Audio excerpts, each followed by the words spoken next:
Bueno, me presento, aunque yo creo que ya me conocéis todos. Yo soy Nazaré, residente de Puerto Real, aunque me quedan ya solo 2 mesecitos. Y bueno, como continuación de la sesión que dio mi compañera Beatriz de retinografía, vale, pues yo me voy a centrar sobre todo en la retinopatía diabética en atención primaria, ¿vale?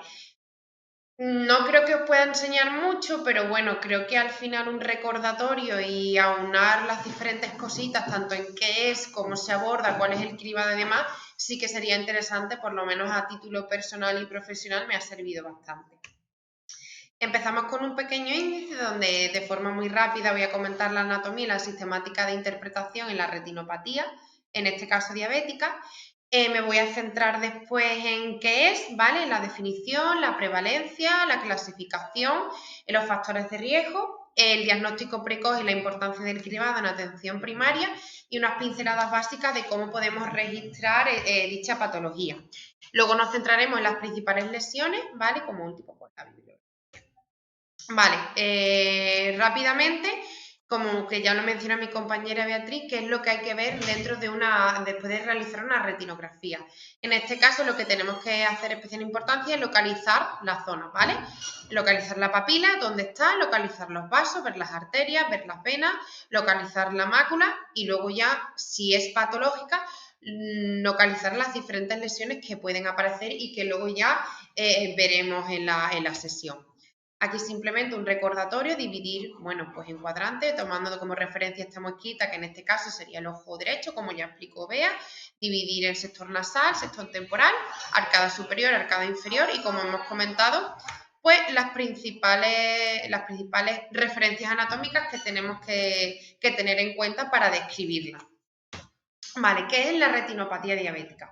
Bueno, hay que tener en cuenta que es la complicación microvascular de la diabetes más frecuente, que es la principal causa de ceguera en los países desarrollados entre la población de 30 y 70 años y que es una consecuencia de una hiperglucemia mantenida, ¿vale? Y que se debe a unos cambios bioquímicos, fisiológicos, hematológicos, endocrinológicos y anatómicos que se derivan pues de esa hiperglucemia mantenida. Estas lesiones de la retinopatía diabética, al diagnóstico ya se observa entre un 5 y un 20% y a los 20 años de evolución hasta en un 50% de los pacientes podemos hallar estos datos patológicos.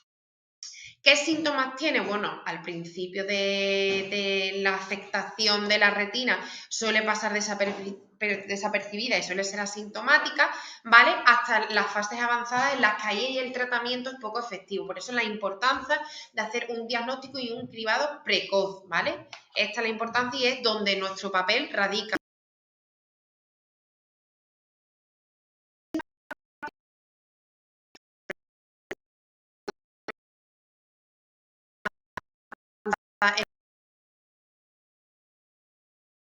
La visión cuando hay una exposición a la luz brillante y también alteración de la visualización de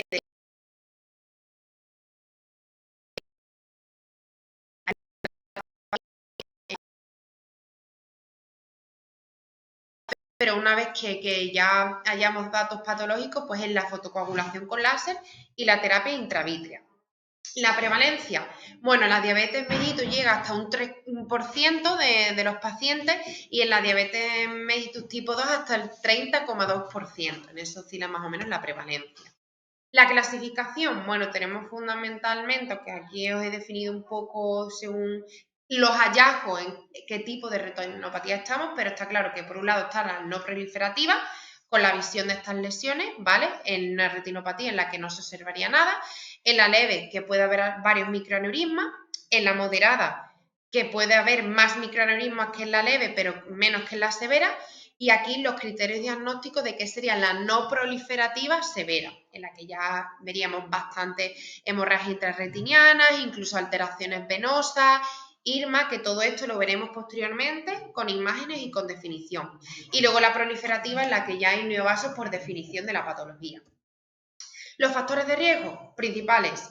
Nos centraremos en los reversibles, pero también hay algunos que son irreversibles, como los años de evolución, el sexo masculino y también la etnia negra, ¿vale? En los reversibles, importantísimo, y aquí hago especial hincapié porque es nuestro papel fundamental, el grado de control de la diabetes y de ahí la reversibilidad de estos hallazgos patológicos. El control de la tensión, también muy importante, la presencia de microalbuminuria, es decir, que haya indicios de que nuestro paciente tiene una nefropatía diabética, y la dislipemia y el hábito tabáquico, pero se ha visto que tiene menor repercusión en los factores reversibles, sobre todo estos tres primeros, pero también hay que recalcar esto y insistir al paciente. Nos vamos a centrar ahora en el diagnóstico precoz y el cribado en atención primaria. Tres estamentos fundamentales. Se realizará el cribado de la retinopatía diabética en nuestros pacientes con diabetes, ¿vale? Con prevemidrasis, con tropicamida, excepto los que tienen antecedentes de glaucoma agudo. En los pacientes con diabetes tipo 1 se consultará a nivel local un protocolo de situaciones especiales dentro de estos pacientes. Y luego, en los diabéticos tipo 2, ¿vale? Pues se llevará a cabo una valoración inicial de la retinografía en el primer nivel de cribado, es decir, seguramente y la mayoría de las veces a través de nosotros, ¿vale? Dentro del primer mes desde su realización. Vale, ¿qué hacemos una vez que ya nuestro paciente se ha hecho esa retinografía? Bueno, valorar si hay una retinopatía diabética o no hay una retinopatía diabética. Si hay una retinopatía en cualquier grado o hay unos hallazgos potencialmente sugestivos de que haya esta patología, se remite al segundo nivel de cribado. En este caso sería pues, el profesional de oftalmología que valoraría las imágenes y diría un diagnóstico, ¿vale? En los pacientes en los que ha salido una retinografía normal, se reincorporará al circuito de cribado según estos datos. Anual en pacientes con diabetes de más de 10 años de evolución.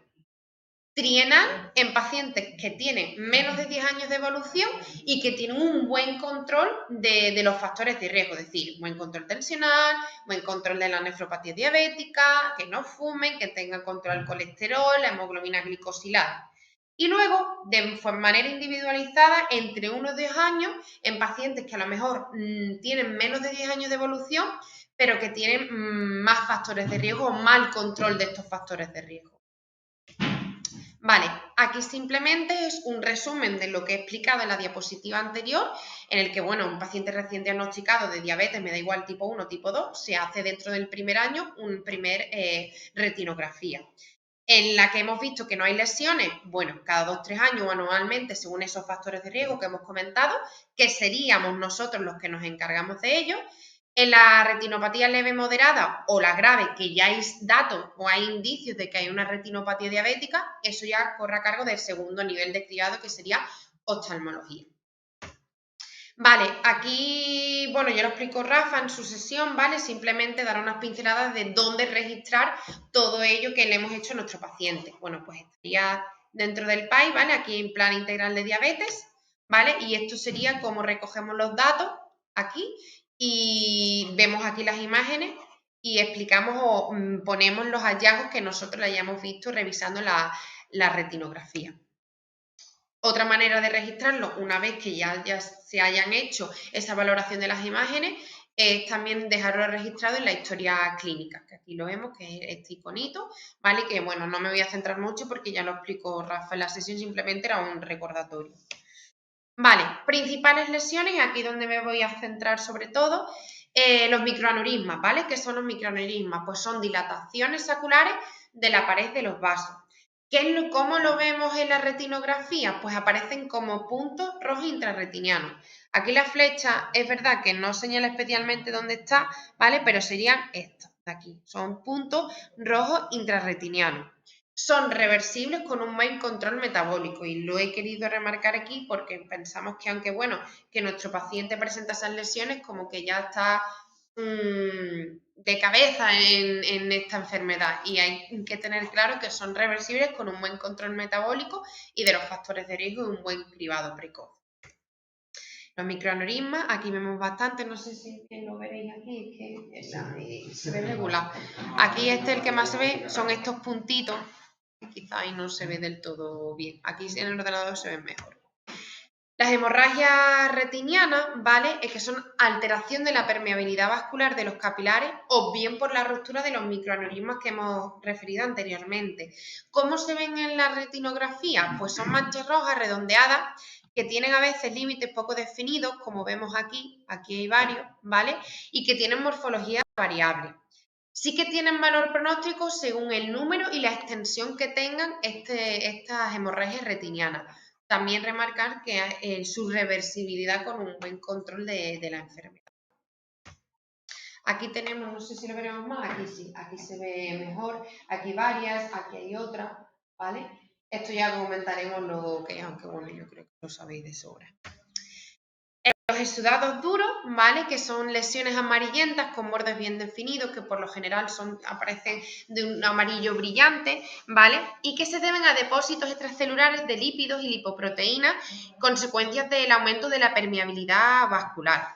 Es una lesión típica que aparece en la retinopatía diabética y que también pueden ser reversibles. Además son muy característicos, aparecen muchas veces de forma circinada, como con aspectos herpéticos, ¿no? Que adquieren esta forma y son bastante brillantes. Aquí también vemos, ¿vale? Aquí vemos mejor. Aquí vemos también una hemorragia, otra hemorragia, incluso alguna aquí micro, ¿vale? Aquí también, aquí podemos observar varias lesiones. Las drusas, bueno, ¿qué son las drusas? Las drusas son depósitos de residuos celulares, ¿vale? Que pueden ser no patológicas o ser patológicas según dónde se localice. Es decir, si estas drusas, si estas lesiones aparecen en la mácula, va a haber una alteración de la agudeza visual de nuestro paciente, entonces sí serán patológicas. Normalmente, y no deberían acompañarse de lesiones vasculares, ¿vale? Se pueden asociar también a un envejecimiento propio de nuestra propia visión, que es lo que daría lugar a una DMAE, unos síntomas compatibles con una DMAE. No sé si se verá bien aquí, sí, aquí se ven bien. Son estas lesiones. Lo que pasa es que no hay una de... Ya, bueno, pero puede aparecer, no me ha parecido interesante, por eso pongo aquí la estrellita, por no confundirla a veces con los exudados duros que a veces nos pueden generar, al menos a mí me generaba dudas y por eso la he querido incluir ahí, que aunque no sean patológicas en sí, pero tenerlas en cuenta a la hora de compararlas con otras lesiones que aparezcan. Las manchas algodonosas, ¿vale? Bueno, estas quieren una principal importancia porque ya, bueno, se deben a secundarios a infartos de fibras nerviosas retinianas, es decir, que se debe a una isquemia de dichas fibras que aparecen en color blanco y brillante, de un aspecto algodonoso, con bordes muy mal definidos, un poco que no se ven nítidos, que suelen ser periféricos, ¿vale? Y que, bueno, pues que no se deberían tener muy en cuenta a la hora de valorar el pronóstico ni la gravedad de la lesión o de la repercusión de la retinopatía diabética porque tienen poca durabilidad, ¿vale? Aquí los vemos, ¿vale? Serían sobre todo estos son los exudados duros y aquí vemos la diferencia, que estos tienen los bordes más nítidos, ¿vale? Tienen un aspecto más amarillento, más brillante, y aquí tienen, ¿ves? Esa sensación de manchita algodonosa que tienen los bordes menos definidos. Aquí también vemos hemorragia, aquí también, ¿vale? Aquí un poco un combo de todas esas lesiones que hemos ido comentando anteriormente. Aquí más, ¿vale? Aquí vemos esos exudados, con las flechitas en azul están esos exudados, bueno, perdón, esas manchas algodonosas, ¿vale? Exudados duros en el remarque cuadrado y aquí también vemos hemorragia, un poco también un repaso de las lesiones que hemos ido comentando. Anomalías vasculares.